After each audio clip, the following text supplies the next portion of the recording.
On a tous déjà ressenti ça, non? Ce sentiment tenace d'être un peu coincé, que notre vie pourrait être plus. Alors, qu'est-ce qui fait qu'on accepte parfois une situation qui ne nous comble pas vraiment? Eh bien, la psychologie jungienne a une piste de réponse assez fascinante sur ce conflit intérieur, et sur pourquoi, souvent, on se contente de moins que ce qu'on mérite. C'est la grande question, n'est-ce pas? Pourquoi cette tendance à s'installer dans le suffisant quand au fond on rêve de l'exceptionnel? La réponse, comme on va le voir, elle ne se trouve pas à l'extérieur mais bien au plus profond de notre propre psyché. On connaît tous la chanson, un job qui nous vide de notre énergie, une relation où on donne sans jamais vraiment recevoir en retour, des amitiés qui nous tirent vers le bas, ou ces fameux cercles vicieux dont on a l'impression de ne jamais pouvoir sortir. Tout ça, ce ne sont que les symptômes d'une cause bien plus profonde. Pour comprendre d'où vient cet autosabotage, il faut qu'on parle d'un concept central de la psychologie jungienne, l'ombre. C'est vraiment la clé pour décrypter pourquoi on agit parfois complètement à l'encontre de ce qu'on désire le plus.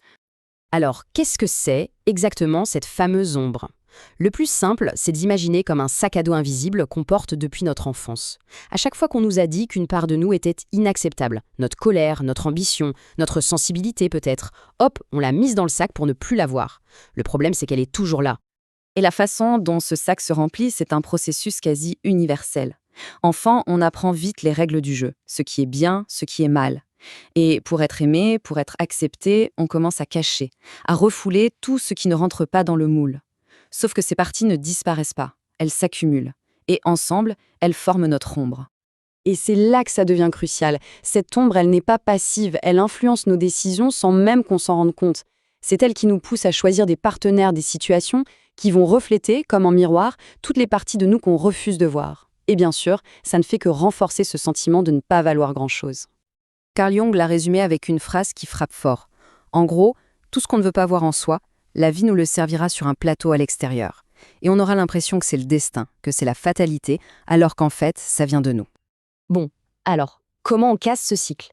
La solution, ce n'est pas d'essayer de changer le monde extérieur, c'est de commencer un voyage courageux à l'intérieur de soi. C'est un changement de perspective à 180 degrés. On se retrouve face à un choix en fait. D'un côté, la voie qui semble la plus simple, chercher la validation des autres, blâmer les circonstances et recommencer sans cesse les mêmes erreurs. De l'autre, un chemin plus exigeant, c'est vrai, mais tellement plus puissant. Prendre la responsabilité de son monde intérieur et aller à la rencontre de ses parts blessées. Et là, il y a une idée qui peut vraiment tout changer. Notre inconscient n'est pas notre ennemi. On passe notre temps à lutter contre nos peurs, nos doutes, mais la perspective jungienne nous invite à voir ça d'un tout autre œil. Il faut le voir comme un messager.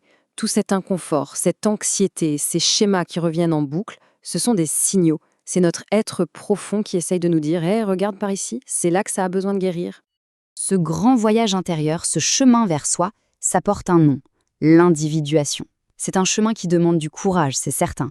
C'est le processus par lequel on va récupérer toutes les parties de soi qu'on avait laissées dans le fameux sac à dos. On intègre notre ombre pour enfin devenir qui l'on est vraiment, dans notre totalité. Mais voilà, devenir authentique, ça a un prix. Et ce prix, c'est de passer par une étape difficile mais absolument essentielle. Avoir le courage de lâcher prise de ce qui ne nous sert plus. C'est le grand dilemme. D'un côté, il y a la zone de confort. Bon, elle n'est pas toujours si confortable que ça, mais au moins, c'est une souffrance qu'on connaît par cœur.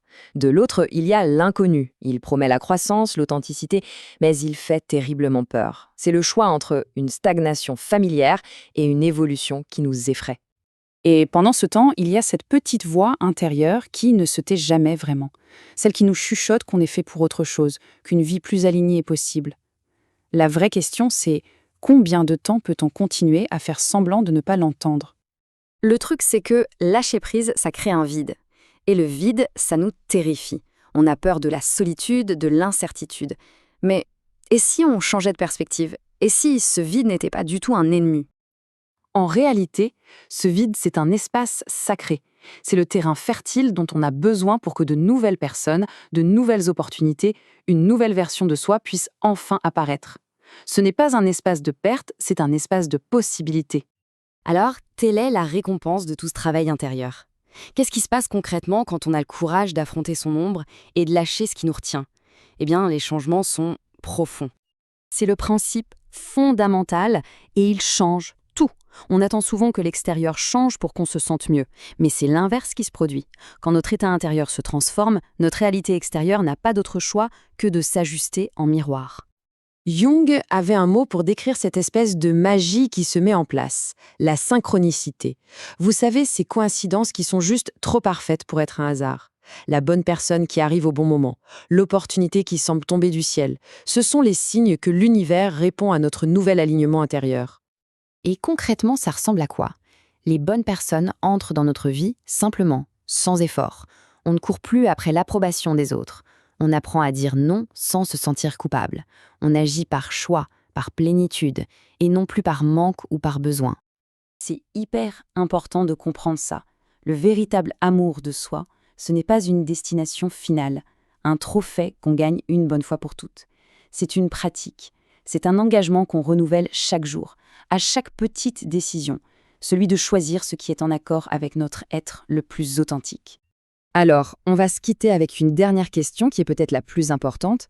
Si on prenait l'amour de soi comme unique boussole, quelle serait la toute première chose, que ce soit une relation, une habitude, une vieille croyance, qu'on serait prêt à laisser partir, là maintenant, pour enfin faire de la place à la vie qu'on mérite vraiment? Si vous avez aimé, like. Si vous voulez plus, abonnez-vous. Si vous avez un pote qui doit voir ça, partagez. 3 clics, 3 secondes, une chaîne qui grandit grâce à vous. Prochain pays malaisement expliqué arrive bientôt. Restez connectés. Ciao les Malaisés.